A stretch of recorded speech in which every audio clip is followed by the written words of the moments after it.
কবি জয়ন্ত দত্তর আমন্ত্রণে আজ স্বপ্নের করিডোরে আমাদেরকে আবৃত্তি পাঠে আমন্ত্রণ জানানোর জন্য আমরা খুবই আনন্দিত। আমার দুটি কবিতা আমি পাঠ করে শোনাচ্ছি। প্রথম হলো হৃদয়ের পরিমাপ।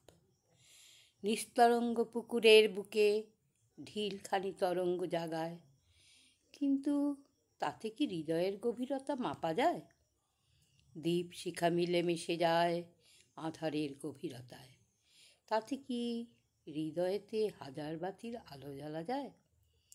নির্জন উঠোনে ঘুঘু পাখি শান্তিতে ঘুরে ফিরে যায়, তাতে কি হৃদয়ের প্রশান্তি কখনো অন্তরে খুঁজে পায়?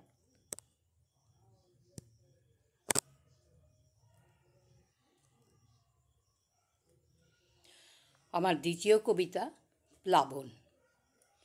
মেঘের প্লাবনে সবুজের বনে এসেছে বর্ষা ঝড়ের অঙ্গনে।